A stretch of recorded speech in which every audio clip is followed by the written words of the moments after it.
Avis vascular centre మన దేశంలోనే the best varicose vein hospital.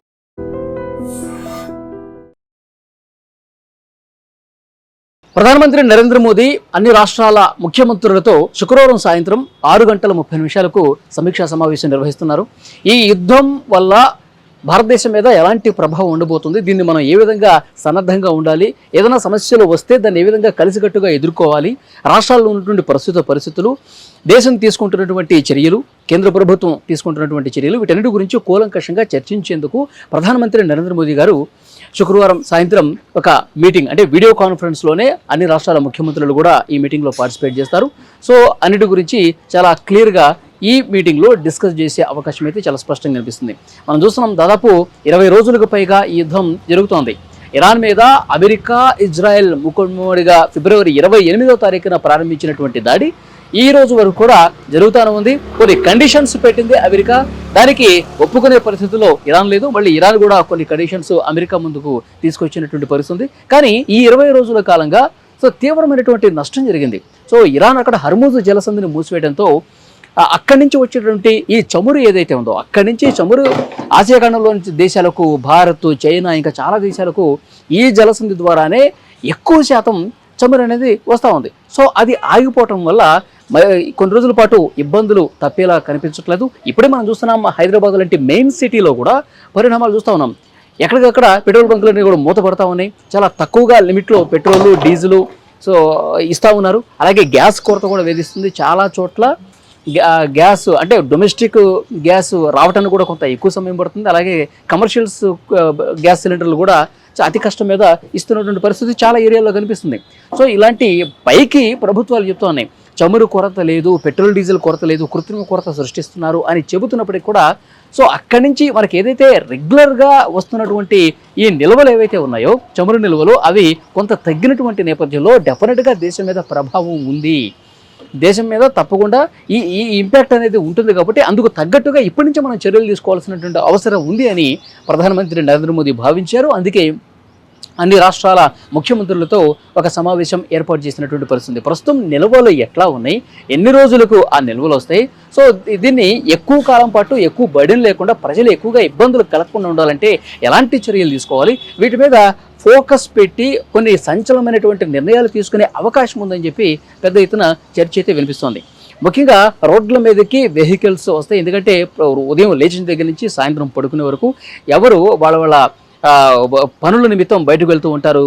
అది తర్వాత జాబులు చేసుకునే వాళ్ళు ఉంటారు, ఇతర కార్యక్రమాల కోసం రోడ్ల మీద వాహనాలతో వెళ్తూ ఉంటారు. అందరూ కూడా పెట్రోల్, డీజిల్, గ్యాస్ వాడటం చేత ఉన్న అన్నీ కూడా తగ్గే అవకాశం ఉంది. దీర్ఘకాలం పాటు యుద్ధం కొనసాగే అవకాశం ఉంది. కాబట్టి ఇప్పటి నుంచే మనం కట్టుదిట్టమైనటువంటి చర్యలు కొన్ని రోజులైనా తీసుకుంటే ప్రజలకి మేలు చేసినట్టు అవుతుందని చెప్పి ఒక నిర్ణయం జరిగినట్టుగా తెలుస్తోంది. ముఖ్యంగా ఢిల్లీలో కాలుష్యం ఉన్నప్పుడు ఎట్లా అయితే సరి సంఖ్య, బేసి సంఖ్య విధానంలో 2 వీలర్స్ కానీ, కార్లు కానీ రోడ్ల మీద తిరుగుతాయో, అలాంటిది దేశం మొత్తం అమలు చేస్తే ఏ విధంగా ఉంటుంది ఈ ప్రస్తుతం క్లిష్ట సమయంలో. ఎందుకంటే పెట్రోల్, డీజిల్, పెట్రోలియం ఉత్పత్తులకు సంబంధించి కొంత నిల్వలు తగ్గుతున్నటువంటి పరిస్థితి ఉంది. కాబట్టి భవిష్యత్తులో ఇది తీవ్ర సంకటమైన స్థితికి వెళ్ళకూడదు అంటే ఈ నిర్ణయం తీసుకోవాల్సిందే అని ఒక చర్చ చాలా బలంగా వినిపిస్తుంది. అదే కనుక జరిగితే రోడ్ల మీద ట్రాఫిక్ 50% పూర్తిగా తగ్గిపోయి రోడ్లన్నీ కూడా ఖాళీగా దర్శనమిచ్చే అవకాశం అయితే కనిపిస్తుంది. మరొక ముఖ్యమైనటువంటి విషయం ఏంటంటే, ఇప్పుడు ఐటీ కారిడార్స్, ముఖ్యంగా మెట్రో సిటీస్, చెన్నై కావచ్చు, హైదరాబాద్ కావచ్చు, తర్వాత ముంబై కావచ్చు, పూణే కావచ్చు, బెంగళూరు కావచ్చు, ఇలాంటి ఐటీ సెక్టార్స్ ఉన్నటువంటి మెయిన్ సిటీస్ ఏవైతే ఉన్నాయో, ఇక్కడ ఐటీ ఉద్యోగులు కూడా ఒకరోజు ఎక్స్ట్రాగా వాళ్ళకి హాలిడే ప్రకటించాలి. వర్క్ ఫ్రమ్ హోమ్ ఎక్కువగా వాళ్ళు చేయాలి. అలాగే ఒకవేళ ఆఫీసులకు వచ్చే వాళ్ళకి ఇంకొక రోజు ఎక్స్ట్రా హాలిడే కూడా ఇచ్చి వర్క్ ఫ్రమ్ హోమ్ పెట్టాల్సినటువంటి అవసరం ఉంది. మొత్తం 3 రోజుల పాటు ఈ విధంగా హాలిడేస్ ఇస్తే కొంతలో కొంత ఈ ఒత్తిడిని తగ్గించే అవకాశం ఉందని కూడా ఒక చర్చ చేస్తున్నట్టుగా తెలుస్తుంది. మరోవైపు హోటల్స్ కావచ్చు, రెస్టారెంట్లు కావచ్చు, తర్వాత టిఫిన్ సెంటర్లు కావచ్చు, రోడ్ల మీద ఆహారాన్ని ఇచ్చేటువంటి వ్యవస్థలు ఏవైతే ఉన్నాయో అవి కూడా ఈ కమర్షియల్ గ్యాస్ సిలిండర్ల రాక తగ్గినటువంటి నేపథ్యంలో వాళ్ళు కూడా తమ టిఫిన్స్ సెక్టార్ని సగానికి సగం తగ్గించుకున్నటువంటి పరిస్థితి ఉంది. ఇప్పుడు ఇవన్నీ కూడా పూర్తిగా తగ్గి మనకి రావాల్సినటువంటి చమురు నిల్వలు, గ్యాస్ నిల్వలు రాకపోతే టోటల్ లాక్డౌన్ అయ్యే పరిస్థితి ఉంటుంది. సో టోటల్గా మొత్తం ఆ రెస్టారెంట్లు, హోటల్స్, హాస్టల్స్ ఇవన్నీ కూడా మూసేస్తే సో ఆటోమేటిక్గా లాక్డౌన్ వచ్చే పరిస్థితి ఉంటుంది. సో దీన్ని ఊహించే ప్రధానమంత్రి నరేంద్ర మోదీ గారు మొన్న పార్లమెంట్ సాక్షిగా చెప్పారు, మనం అన్నిటికీ సిద్ధంగా ఉండాలి, ఎందుకంటే యుద్ధం దీర్ఘకాలం జరిగే అవకాశం కనిపిస్తోంది. ఇక్కడ ఎవరు వెనక తగ్గట్ల. అమెరికానేమో మొత్తం ఇరాన్ ఒప్పేసుకుంది, మనకి అనుకూలంగా ఉంటుందని చెప్పి ఆయన ప్రకటన చేస్తున్నాడు, కానీ ఇరాన్ దాన్ని తీవ్రంగా ఖండిస్తోంది. అమెరికా భయపడిపోయింది.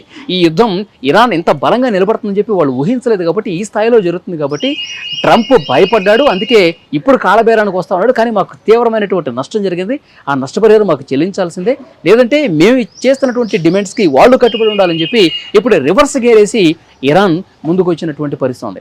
ఏదైతే వాళ్ళు విమర్శలు, ప్రతి విమర్శలు, దాడులు, ప్రతిదాడులు, ఇట్లా కౌంటర్ అటాక్స్ ఇవన్నీ ఇంకా కొనసాగుతున్నటువంటి నేపథ్యంలో ఎప్పట్లో యుద్ధం సమస్య పోయే పరిస్థితి లేదు, ఏ స్థాయిలో అయినా సరే. ఇప్పుడు మొదటి వారం రోజులు జరిగినంత తీవ్రంగా జరగకపోయినప్పటికీ కొంతలో కొంత యుద్ధం అనేది కొన్ని రోజుల పాటు కొనసాగే అవకాశం కనిపిస్తుంది. ఎంత ఎక్కువ కాలం జరిగితే ఈ ఇంపాక్ట్ ఆయా దేశాల మీద, బయట నుంచి దిగుమతుల మీద ఆధారపడుతున్నట్టు అటువంటి మనలాంటి దేశం ఇంకా ఎక్కువ ప్రభావానికి గురయ్యే అవకాశం ఉంది. మన ప్రజలు ఇంకా ఇబ్బంది పడే అవకాశం ఉంది. ముఖ్యంగా చమురు నిల్వలే కాదండి, చమురు ఈ పెట్రోలియం ఉత్పత్తులతో, ఈ చమురుతో ఎరువుల్ని కూడా తయారు చేసే పరిస్థితి ఉంది. కాబట్టి దాన్ని కూడా రైతులకి సకాలంలో సక్రమంగా ఈ ఎరువుల్ని కూడా పంపిణీ చేయలేకపోతే, ఎరువుల రాక కూడా ఆ నిల్వలు కూడా తగ్గిపోతే వచ్చే పంటలకి ఇబ్బంది పడుతుంది, రైతులు ఇబ్బంది ఎదుర్కొనే అవకాశం కనిపిస్తుంది. అవి కనుక తగ్గితే బయట నుంచి మనం ఎక్కువ మొత్తంలో డబ్బు పెట్టి కొనాల్సినటువంటి పరిస్థితి ఉంటుంది. సో ఇవన్నీ చాలా నష్టదాయకమైనటువంటి పరిస్థితులే. కాబట్టి రైతుల మీద కూడా, వ్యవసాయ రంగం మీద కూడా ఈ ఇంపాక్ట్ తప్పకుండా ఉంటుంది, రవాణా రంగం మీద తప్పకుండా ఉంటుంది. దానికి అనుగుణంగా ఇది ఒక చైన్ లింక్ అనమాట. సామాన్య మధ్యతరగతి ప్రజలు, ఆయా పనులు చేసుకునే వాళ్ళు, చిన్న చిన్న వృత్తులు చేసుకునే వాళ్ళు, కేవలం ట్రాన్స్పోర్ట్ బిజినెస్ మీద ఆధారపడే వాళ్ళు, ఇవన్నీ కూడా కుదేలైపోయే అవకాశం ఉంది, హోటల్ రంగం కావచ్చు.